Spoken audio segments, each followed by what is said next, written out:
బెజవాడలో సాయి కృష్ణ ఎపిసోడ్ ఏపీలో సంచలనంగా మారింది. ఇది ముమ్మాటికి లాకప్ డెత్తే అంటూ సాయి కృష్ణ కుటుంబ సభ్యులు ఆరోపిస్తున్నారు.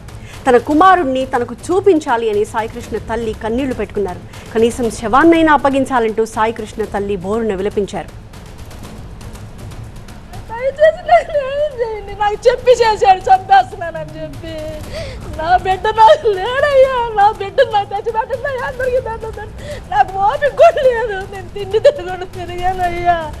నాకు ఎక్కడున్నాడు అయ్యా నా బిడ్డ, నా బిడ్డని చెప్పేశాడయ్యా. పేదవాళ్ళంటే ఇంత తేలిగయ్యా. నా కొడుకు బాచుడులోకి వెళ్ళి ఎదుకునేటట్టు చేసాడు నా బిడ్డ. నాకు స్టేషన్ సిబ్బంది తన మేనల్ని హత్య చేశారని అంటున్నారు సాయి కృష్ణ మేనమామ నవరంగ్. పోలీస్ వ్యవస్థ జరుగుతున్న తీరు సస్పెండ్ చేయడం అంటే వీఆర్కి పంపిస్తామా? స్టేషన్ మొత్తం మీద ఎంక్వైరీ చేయాల్సిన బాధ్యత మీకు లేదా? మాకు సిఐ నాగరాజ్తో పాటు స్టేషన్లో ఉన్న అశోక్ కానీ, బాబురావు కానీ, డ్రైవర్ సుబ్రహ్మణ్యం కానీ A to Z మా వాడిని చంపింది నిజం కాదా? ఎదురుకుండా హాస్పిటల్కి తీసుకెళ్ళింది నిజం కాదా? తీసుకెళ్లి బాత్రూమ్ వేసింది నిజం కాదా? తీసుకెళ్లి దానం చేసింది నిజం కాదా? రాష్ట్రంలో ఈ తల్లి ఏడుపు ఏ తల్లికి రాకూడదు. మాకు జరిగిన అన్యాయానికి మేము అడుగుతుందంటే ఇస్తే బూడిదే ఉండే, లేదంటే మాకు న్యాయం చెయ్యండి. సాయి కృష్ణ కుటుంబానికి వైసీపీ అండగా నిలబడింది. రౌడీ షీటర్ అయితే మాత్రం చంపేసే హక్కు ఎవరిచ్చారు అంటూ ప్రశ్నిస్తున్నారు వైసీపీ నేతలు.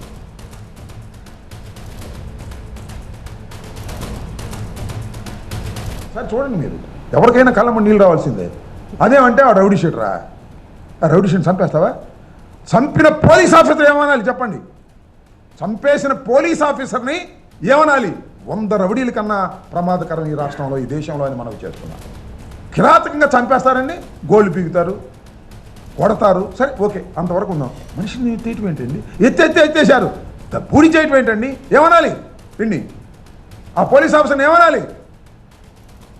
రౌడీల కన్నా పెద్ద ఘోరమైన క్రూరుడు కదా అతను మీరు రక్షిస్తారా ఈ ప్రభుత్వం?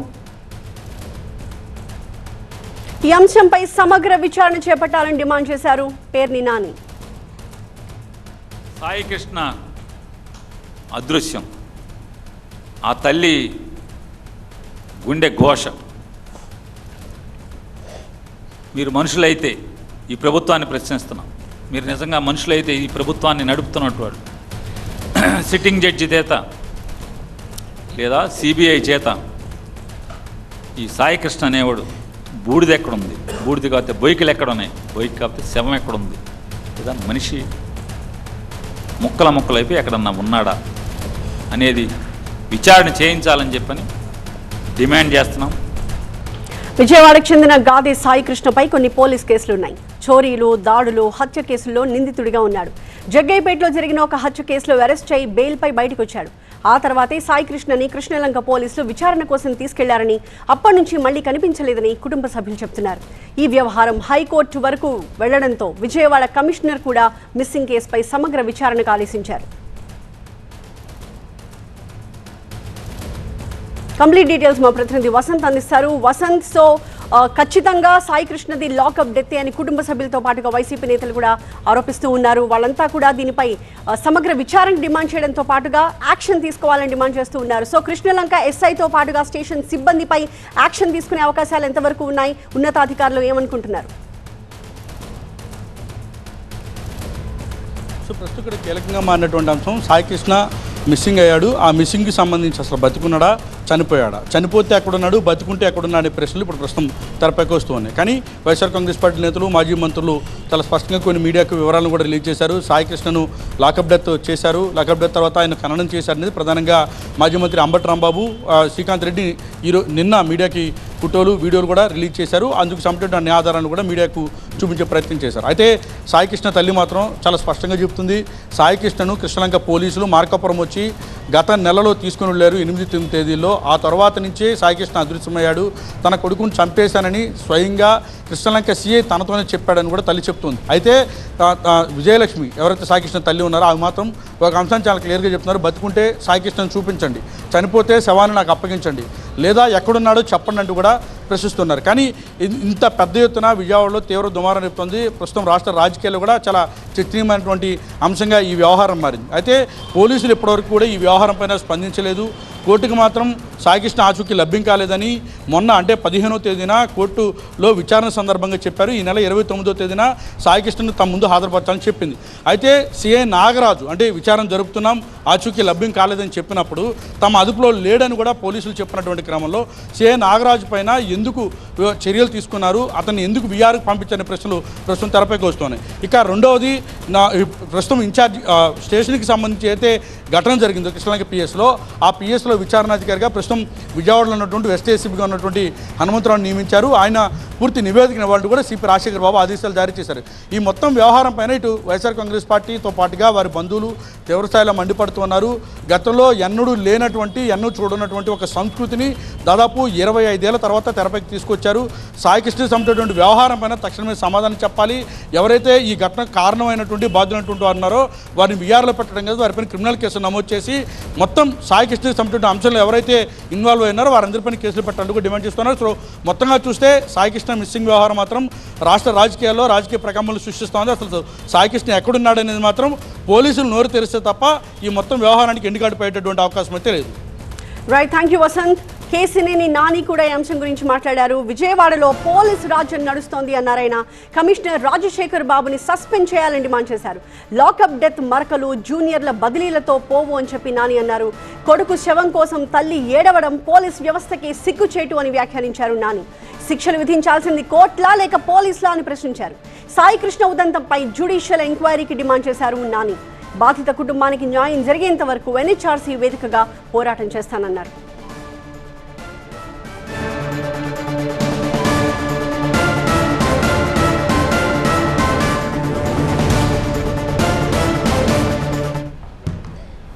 నువ్వు పోలీస్ ఆఫీసర్ నేను ఇష్టమంతుడు చేస్తావేంటి?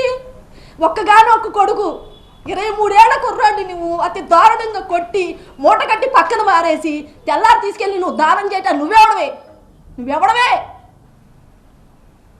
నీకేడు సంబంధం? నీకు నాకేమైనా సంబంధం ఉందా? నా పిల్లోళ్ళు అంత దారుణం చేస్తావా? నాకు జరిగిన పరిస్థితి, నా బిడ్డకు జరిగిన పరిస్థితి ఎవరికి రాకూడదని నేను మీ అందరికీ దండం పెట్టి చెప్పుకుంటున్నా.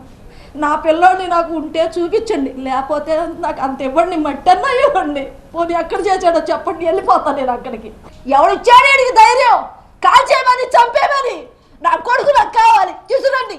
మీరందరూ ఇన్ని పార్టీలు అడిగేసి అంట కడుతున్నారు కదా. నా బిడ్డ లేక రేత్రి పగులు అన్నం ఎక్క నీరసం వచ్చి పడిపోతున్నా. ఆ నీరసంలోనే నేను తిరిగా. నా పిల్లోడి నాకు తీసుకురండి మీరందరూ. ఋషికొండ భవనాలను ఏం చేయాలి, వాటిని ఎలా వినియోగంలోకి తీసుకురావాలి అనే అంశంపై తుది నిర్ణయం తీసుకునే దిశగా తుది కసరత్తు జరుగుతోంది. విశాఖలో సమావేశమైన కేబినెట్ సబ్ కమిటీ ఇవాళ ఫైనల్ డెసిషన్ తీసుకోనుంది. ఇప్పటికే వచ్చిన ప్రతిపాదనల ఆధారంగా భవనాలను ఎలా ఉపయోగంలోకి తీసుకురావాలి అనే అంశంపై మంత్రుల బృందం చర్చిస్తోంది. ఆతిథ్య రంగానికి ఆ భవనాలు అనువుగా లేవని గతంలో అంతర్జాతీయ హోటల్స్ గ్రూప్స్ స్పష్టం చేసింది. అదనపు గదుల నిర్మాణానికి అవకాశం ఉంటే ముందుకొస్తామని మరికొందరు చెప్పినట్లు సమాచారం. ప్రస్తుతం ఇక్కడ నిర్మించిన 5 రకాల భవనాలు ఏవి ఆతిథ్య అవసరాలకు వీలుగా లేవని, అందుకు చాలా మార్పులు చేయాలని సూచించారు. దీంతో ఇవాళ భవనాలు పరిశీలించిన మంత్రులు అధికారుల నుంచి అభిప్రాయాలు తీసుకున్న సబ్ కమిటీ తుది నిర్ణయం తీసుకునే ఛాన్స్ ఉంది. గత ప్రభుత్వ హయాంలో రిషికొండపై 453 కోట్లతో పర్యాటక శాఖ ఆ ప్యాలెస్ ను నిర్మించింది. వీటిని వినియోగంలోకి తెచ్చేందుకు ప్రభుత్వం కసరత్తు చేస్తోంది. వాటిని ప్రభుత్వ అవసరాలకు వినియోగించాలా, ప్రైవేటు సంస్థలకు అప్పగించాలా అనేది తేలక 2 ఏళ్లు గడిచింది. దీనిపై మంత్రివర్గ ఉపసంఘం నియమించినా ఇప్పటికీ ఒక స్పష్టమైన నిర్ణయానికి రాలేదు. ఇవాళ భేటీ అయిన సబ్ కమిటీ తుది నివేదికతో సీఎం చంద్రబాబుతో భేటీ కానుంది. మరింత సమాచారం మా ప్రతినిధి ఖాజాని అడిగి తెలుసుకుందాం. ఖాజా, ఇప్పటికైనా ఒక క్లారిటీ వచ్చిందా? ఆ భవనాల్ని ఏం చేయాలన్న విషయంపై హోటల్స్కి అయితే పనికిరాదని ఒక క్లారిటీ వచ్చింది. సో నెక్స్ట్ ఉన్న ఆప్షన్స్ ఏంటి?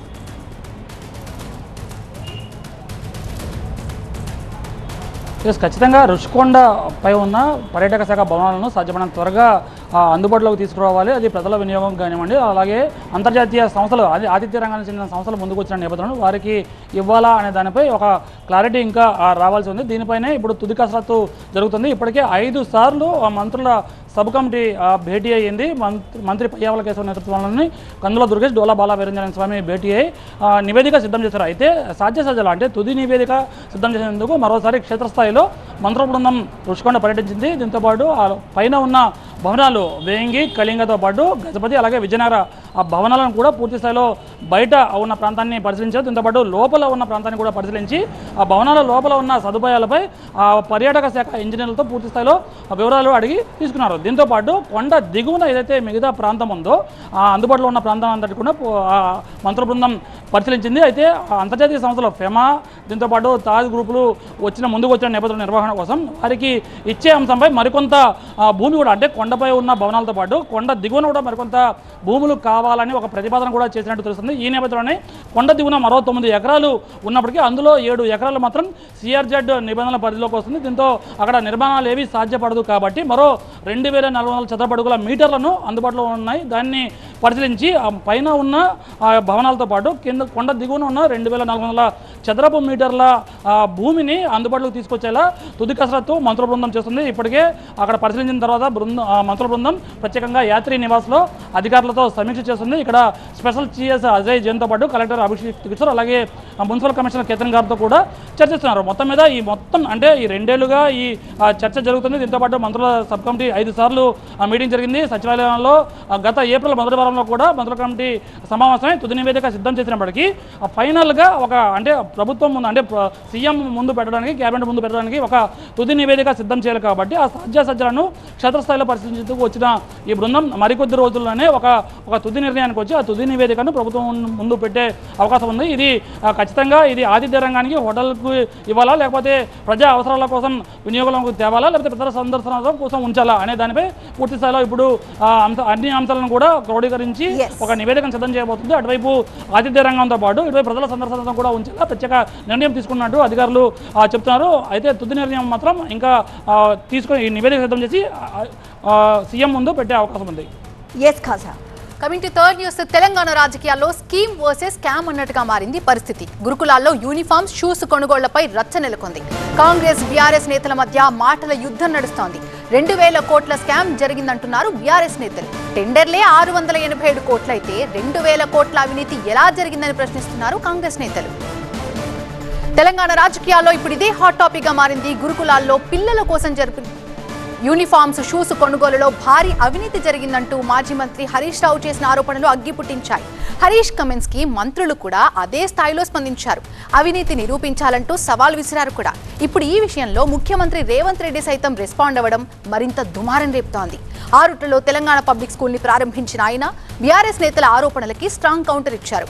టెండర్ వాల్యూనే 687 కోట్లయితే 2000 కోట్ల అవినీతి అంటున్న వారిని ఏమనాలో అర్థం కావటం లేదని ఎద్దేవా చేశారు సీఎం. అద్భుతమైన క్వాలిటీతోని ఒక మంచి కిట్టు 9 వస్తువులను పెట్టి మంచి ఒక స్కూల్ బ్యాగ్తో సహా ఈనాడు పిల్లలకి ఇవ్వాలి. అంతర్జాతీయ ప్రమాణాలతోని అంతర్జాతీయ సంస్థలతోని ఈరోజు టెండర్లు పిలిచిస్తే కమిషన్లకు అలవాటు పడ్డ వాళ్ళు మా మీద కమిషన్ల ఆరోపణలు చేస్తున్నారు. మా మంత్రులు చెప్పారు మేము టెండర్లు పిలిచిందే 687 కోట్లని. ఒక ఆయన చదువుకున్న ఆయన అంటాడు, మరి చదువుకున్నాడు కాబట్టి ఆయనకు గుండు కొట్టుకుంటే ఉన్నమతి పోయిందేమో నాకు తెలియదు, కానీ 3000 కోట్ల అవినీతి జరిగింది అంటాడు. చదువుకున్నోడు చదువు రానోడు తాటి చెట్టు లెక్క పెరిగిండు. ఇబ్రహీంపట్నం ఈదుల్లో పెరిగిన తాటి చెట్టు పెరిగినట్టు మతి లేదంటే నేను అర్థం చేసుకుంటా. చదువుకొని ఐపీఎస్ అయినోడు 687 కోట్ల టెండర్ పిలిస్తే 3000 కోట్ల అవినీతి జరిగిందని ఆరోపణ చేస్తే ఇంకా అతన్ని ఏమనాలో నాకైతే అర్థమైతలేదు. యూనిఫామ్స్ కొనుగోలులో అవినీతిపై తాను చేసిన ఆరోపణలకి కట్టుబడి ఉన్నానంటున్నారు మాజీ మంత్రి హరీష్ రావు. సీఎంతో సహా మంత్రులంతా వచ్చినా కూడా చర్చకు సిద్ధంగా ఉన్నానని స్పష్టం చేశారు. ఇది 2000 కోట్ల రూపాయల టెండరు. ఈ టెండర్లలో అవకతవకలు జరిగినాయని చెప్పి మేము చెప్పాం. అది 680 కాదు 2000 కోట్లని. ఆర్ఎఫ్సిలో అనేకమైనటువంటి మార్పులు చేశారని, ఇందులో అనేక అవకతవకలు జరిగాయని, గతంలో బీఆర్ఎస్ ప్రభుత్వం హ్యాండ్లూమ్స్ కార్పొరేషన్కు, లిడ్ క్యాప్కు, రాష్ట్ర ప్రభుత్వ రంగ సంస్థలకు ఇస్తే మీరు గుజరాత్కి చెందిన కంపెనీకి వీటిని కట్టబెట్టి తెలంగాణ బిడ్డలకు, తెలంగాణ కంపెనీలకు మీరు అన్యాయం చేశారు. ఈ ఒక్క అంశం మీదనే కాదు, ఏ అంశం మీదైనా చర్చించడానికి అడ్లూరు లక్ష్మణ్ గారే కాదు, స్వయంగా రాష్ట్ర ముఖ్యమంత్రి రేవంత్ రెడ్డి గారిని రమ్మనండి, అన్నిటి మీద మేము చర్చించడానికి సిద్ధంగా ఉన్నాం.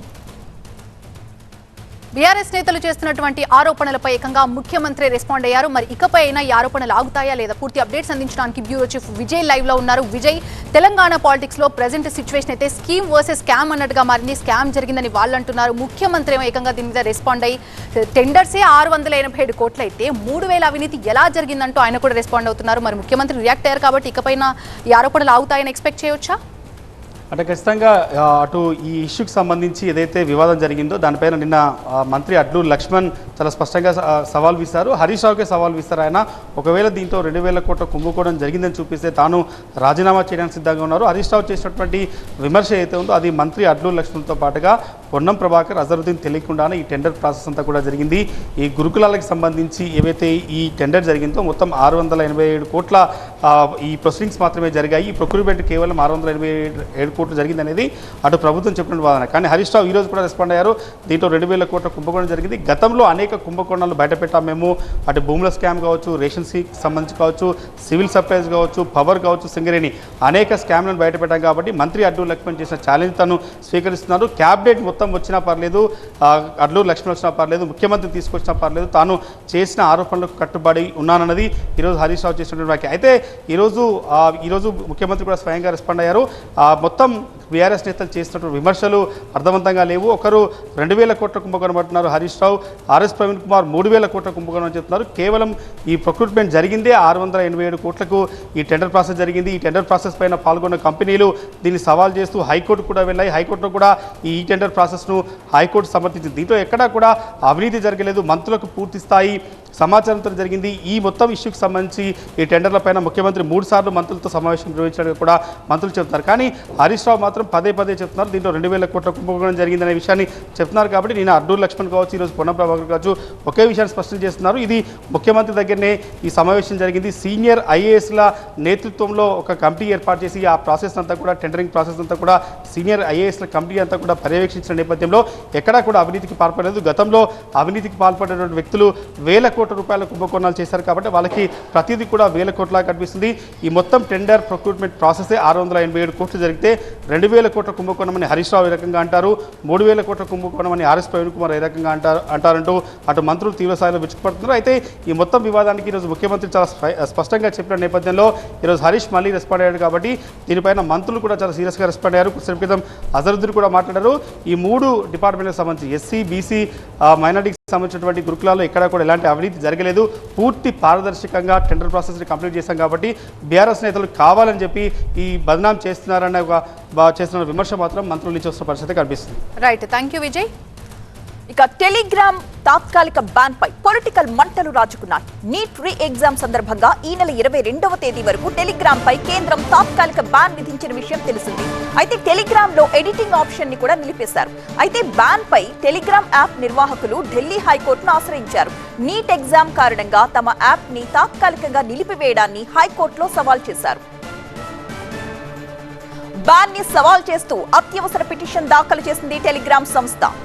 అత్యవసర విచారణకు అంగీకరించింది ఢిల్లీ హైకోర్టు. టెలిగ్రామ్ పై తాత్కాలిక బ్యాన్ విధించడాన్ని విపక్షాలు తీవ్రంగా ఖండిస్తున్నాయి. నీట్ ఎగ్జామ్ కి ప్రిపేర్ అయ్యే విద్యార్థులు ఎక్కువగా టెలిగ్రామ్ యాప్ పైనే ఆధారపడుతున్నారని అన్నారు రాహుల్ గాంధీ. పేపర్ లీక్ వీరుల్ని వదిలేసి విద్యార్థులకు ఉపయోగంగా ఉండే టెలిగ్రామ్ పై బ్యాన్ విధించడం ఏమిటి, ఇది అన్యాయం అంటూ ట్వీట్ చేశారు రాహుల్.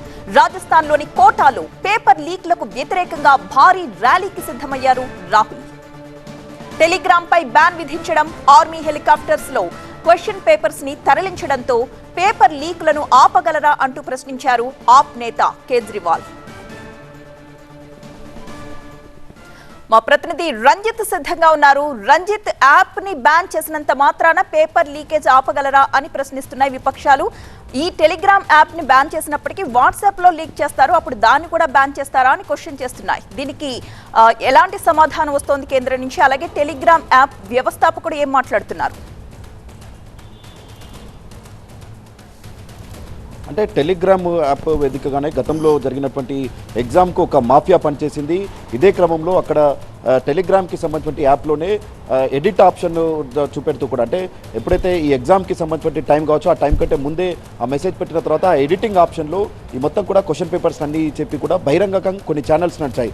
దాదాపు 4-5 టెలిగ్రామ్ ఛానల్స్ అన్నీ కూడా బహిరంగంగా ఇక్కడ నీట్ పేపర్ ఇప్పిస్తామంటూ కూడా ఆశ చూపి పెద్ద ఎత్తున అక్రమాలకు పాల్పడారనేది కూడా ఇటు కేంద్రం చెప్తుంది. సో ఇదే క్రమంలో తాము దీనికి సంబంధించి దీన్ని బ్యాన్ విధించాల్సి వచ్చిందనేది కూడా చెప్తున్నారు. సో కేవలం ఇప్పుడు ఎడిటింగ్ ఆప్షన్కి మాత్రమే 30వ తేదీ వరకు నిలిపివేశారు. సో ఏదైతే మెసేజ్ పంపడం కావచ్చు, ఆ తర్వాత రిసీవ్ చేసుకోవడం యథావిధిగా ఉంటుంది. కానీ ఎడిటింగ్ ఆప్షన్ అనేది మాత్రమే 30వ తేదీ వరకు కూడా నిలిపివేస్తున్నట్టు నేషనల్ టెస్టింగ్ ఏజెన్సీ కూడా చెప్పింది. సో ఇప్పుడు మరోవైపు టెలిగ్రామ్ ఒక్కటినే టార్గెట్ చేయడం ద్వారా కూడా దీని వెనుక ఒక కుట్ర దాగుందనేది కూడా టెలిగ్రామ్ నిర్వాహకులు చెప్తున్నారు. మరోవైపు ప్రతిపక్షాలు కూడా ఇక్కడ టెలిగ్రామ్ కాకుండా దాదాపు 15 కోట్ల మంది యూజర్స్ టెలిగ్రామ్కు ఉన్నారు. సో ఇప్పుడు ఒక కేవలం టెలిగ్రామ్ని టార్గెట్ చేయడం ద్వారా నీట్కి సంబంధించిన అవకతవకలను అడ్డుకోలేరన్నటువంటి విషయాన్ని ఇటు ప్రతిపక్షాలు కూడా చెప్తున్నారు. సో ఎక్కడైతే ఈ నీట్కి సంబంధించిన అవకతవకలు జరుగుతున్నాయో సో వాటిని ఎగ్జామిన్ చేయకుండా ఇక్కడ టెలిగ్రామ్ బ్యాన్ నిషేధం విధించడం ద్వారా 15 కోట్ల యూజర్స్పై కూడా దీని ప్రభావం పడుతుందనేది కూడా చెప్తున్నారు. మరోవైపు ఢిల్లీ హైకోర్టులో కూడా పిటిషన్ దాఖలు చేశారు. ఏదైతే ఈ టెలిగ్రామ్కి సంబంధించిన నిర్వాహకులు ఇక్కడ టెలిగ్రామ్ యాప్కి సంబంధించిన ఎడిటింగ్ ఆప్షన్ ఏదైతే ఉందో ఎడిటింగ్ ఆప్షన్ నిలిపివేయడం ద్వారా కూడా ఇక్కడ టెలిగ్రామ్కి సంబంధించిన యూజర్స్ ఇబ్బందులు ఎదుర్కొంటారు. 30వ తేదీ వరకు ఒకవైపు ప్లేస్టోర్కి ఇప్పటికే టెలిగ్రామ్ యాప్ సంబంధించిన వాటన్నింటినీ కూడా నిలిపివేసింది. మరోవైపు ఇటు యాపిల్కి సంబంధించిన యూజర్స్ కూడా ఇప్పుడు టెలిగ్రామ్ని డౌన్లోడ్ చేసుకోవడానికి లేదు. సో ఇలాంటి పరిస్థితుల్లో కూడా టెలిగ్రామ్పై దీనిపై తీవ్ర ప్రభావం పడుతుంది. అనేక యాప్స్ ఉన్నాయి, అనేక యాప్ల ద్వారా కూడా ఈ పేపర్ లీక్ అయ్యేటువంటి అవకాశాలు ఉంటాయి. కానీ ఒక నీట్కి సంబంధించి గతంలో జరిగినటువంటి టెలిగ్రామ్ ద్వారానే అవకతవకలు జరిగాయని చెప్పడం ద్వారా ఈ టెలిగ్రామ్ను పూర్తిగా దీన్ని నిలిపివేయడం ద్వారా ఒక కుట్ర దాగుందనేది కూడా చెప్తున్నారు.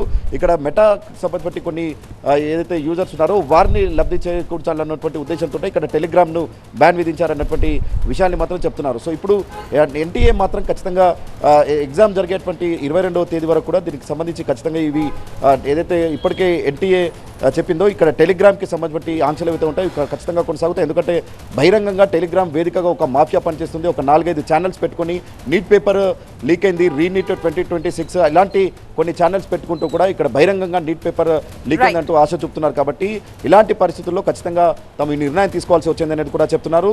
30వ తేదీ వరకు కూడా ఈ ఆంక్షలు కొనసాగుతాయన్నటువంటి విషయాన్ని మాత్రం ఎన్టీఏ చెప్తుంది. Right, thank you Ranjith. Fight fellow final story చూద్దాం. G7 శిఖరాగ్ర సదస్సు వేదికగా భారత్ అమెరికా మధ్య అత్యంత కీలకమైన చర్చలకి రంగం సిద్ధమైంది. ఫ్రాన్స్లోని ఎవియాన్ నగరంలో ప్రధాని నరేంద్ర మోదీ, అమెరికా అధ్యక్షుడు డొనాల్డ్ ట్రంప్ మరి కాసేపట్లో భేటీ కానున్నారు. 16 నెలల తర్వాత ఇద్దరు బడా నేతల ముఖాముఖి ఆసక్తికరంగా మారింది. మరి వీళ్ళ మీటింగ్లో ఏ అంశాలకు చర్చకు రానున్నాయి, రెండు దేశాలు ఎలాంటి నిర్ణయాలు జరగబోతున్నాయన్న ఆసక్తి నెలకొంది. ప్రపంచ ఇంధన మార్కెట్లకి, సముద్ర మార్గ వాణిజ్యానికి అత్యంత కీలకమైన హార్ముజ్ జలసంధి, గల్ఫ్ ప్రాంతంలో నెలకొన్న అస్థిరతపై ఈ సమావేశంలో ప్రధానంగా చర్చించబోతున్నారు. ఇటీవల ఓమన్ గల్ఫ్లోకి వెళ్తున్న చమురు ట్యాంకర్పై అమెరికా దళాలు జరిపిన దాడిలో 3 భారతీయ సిబ్బంది ప్రాణాలు కోల్పోవడంతో ఈ భేటీ ప్రాధాన్యతను సంతరించుకుంది. పశ్చిమాసియాలో ఉద్రిక్తతల కారణంగా అంతర్జాతీయ ఇంధన సరఫరా దెబ్బతినే ప్రమాదం పొంచి ఉన్నందున ఇంధన దిగుమతులు పెంచుకోవడంపై రెండు దేశాలు దృష్టి సారించాయి. ఇంధన రంగంలో పరస్పర సహకారాన్ని మరింత బలోపేతం చేసుకుంటూ దీర్ఘకాలిక ఇంధన భాగస్వామ్యం నిర్మించుకోవడానికి రెండు దేశాలు ఆసక్తిగా ఉన్నాయి. సో ఈ ఏడాది ఫిబ్రవరిలో రెండు దేశాలు తాత్కాలిక వాణిజ్య ఒప్పందానికి రాగా రాబోయే కొన్ని వారాల్లో పూర్తి స్థాయి ఒప్పందాన్ని ఖరారు చేసేందుకు అవసరమైన చర్చలు ఈ భేటీలో జరగనున్నాయి. అసోసియేట్ ఎడిటర్ మహాత్మా లైవ్లో ఉన్నారు, మాట్లాడదాం. మహాత్మా, గ్యాప్ 16 నెలలే కావచ్చు, కానీ ఈ గ్యాప్లో ఒక యుద్ధమే జరిగింది, జరుగుతోంది కూడా. సో మరి ఈ భేటీలో యుద్ధం వల్ల మనకున్న సందేహాలు, భయాలు ఏమైనా పోయే అవకాశం కనిపిస్తోందా? ఎగ్జాక్ట్లీ. యుద్ధం అన్నది మనం పశ్చిమాసియాలో చూస్తున్న యుద్ధం మాత్రమే కాదు. అమెరికా అధ్యక్షుడిగా డొనాల్డ్ ట్రంప్ రెండోసారి వచ్చినప్పటి నుంచి ఆయన మిగతా ప్రపంచ దేశాలందరితోటి ఏదో ఒక రూపంలో గిల్లి కయ్యాలు పెట్టుకుంటూ వచ్చారు. ముఖ్యంగా ట్రేడ్ వార్ అన్నది ఆయన తీసుకుని వచ్చారు. అమెరికాకు వచ్చే వస్తువుల దిగుమతుల మీద ఎడాపెడా సుంకాలు విధిస్తూ ఆ సుంకాలను 100%, 200% అలా పెంచుకుంటూ పోయారు. చైనాతోటి అదే గొడవ, భారత్ తోటి అదే గొడవ, యూరప్ దేశాలతో కూడా అదే మాదిరిగా ఆయన వ్యవహరించుకుంటూ వచ్చారు. సో ఇప్పుడు భారతదేశం అమెరికాతో చర్చించే కీలకమైన అంశాల్లో చూసుకుంటే ఈ ట్రేడ్ అన్నది అత్యంత కీలకమైనదిగా చెప్పుకోవచ్చు. దీనికి సంబంధించి ప్రిపరేటరీ గ్రౌండ్ వర్క్ అంతా కూడా ముందుగానే జరిగిపోయింది. ఆ నేతలతోటి, ఆ దేశానికి సంబంధించిన ఉన్నతాధికారులతోటి, అలాగే ఆ దేశానికి సంబంధించిన రాయబారి సెర్జియో గోర్ భారతదేశానికి ఎప్పుడైతే అమెరికన్ రాయబారిగా వచ్చారో అప్పటి నుంచి మళ్ళీ ఈ టైస్, రెండు దేశాల మధ్య సంబంధాలు మెరుగుపడుతూ వచ్చాయి. సో ఈ ట్రేడ్ డీల్ అన్నది ఒక అంశం, దాని మీద కూడా ఒక ఫైనల్ క్లారిటీ వచ్చే అవకాశం ఉంది. ఇప్పటికే అది అడ్వాన్స్ స్టేజ్లో ఉంది. ఇక రెండోది, ఇందాక మీరు చెప్పినట్లు చమురు అంశం. ఎందుకంటే ఈ మధ్య ఆసియా దేశాల నుంచి వచ్చే చమురు మీద ఈ యుద్ధ ప్రభావం చాలా తీవ్రంగా పడింది. అది భారతదేశం కూడా చాలా తీవ్రంగా ఎదుర్కోవాల్సి వచ్చింది. ఆల్టర్నేట్ మార్కెట్స్ అయిన రష్యా, వెనిజులా, అమెరికన్ మార్కెట్స్ నుంచి ఆయిల్ కొనుగోలు చేస్తున్నప్పటికీ కొన్ని లోటుపాట్లు ఎదుర్కోవడం కావచ్చు, దాని కాస్ట్ పెరగడం ఇట్లాంటివన్నీ వచ్చాయి. ఇప్పుడు ఆ ఇరాన్ అండ్ అమెరికా మధ్య డీల్ కుదిరిన నేపథ్యంలో అది అక్కడ శాంతిని పూర్తి స్థాయిలో నెలకొల్పితే కనుక మళ్ళీ పూర్వపు స్థితి, శాంతియుత వాతావరణం ఏర్పడుతుంది. మళ్ళీ పాత పరిస్థితులు తలెత్తుతాయి. అంటే గతంలో మాదిరిగా పీస్ఫుల్గా అక్కడ వాతావరణం ఏర్పడితే అంతటా కూడా బాగుంటుంది అన్న ఉద్దేశంతో దాని గురించి కూడా చర్చించే అవకాశం ఉంది. వెరీ రీసెంట్లీ 3 భారతీయ నావికులు చనిపోవడం ఈ అంశాన్ని కూడా చర్చించే అవకాశం ఉంది. అలాగే దీంతోపాటు డిఫెన్స్ టైస్, 2 దేశాల మధ్య రక్షణ అంశాలు, అలాగే ఈ H1B వీసా, ఇమిగ్రేషన్ ఇట్లాంటి అంశాలు కూడా భారత్ కొన్ని ఇబ్బందులు ఎదుర్కొంటుంది. కాబట్టి వాటన్నిటి గురించి కూడా నరేంద్ర మోదీ ట్రంప్తో డిస్కస్ చేసే అవకాశం కనిపిస్తుంది. రైట్ మహాత్మా.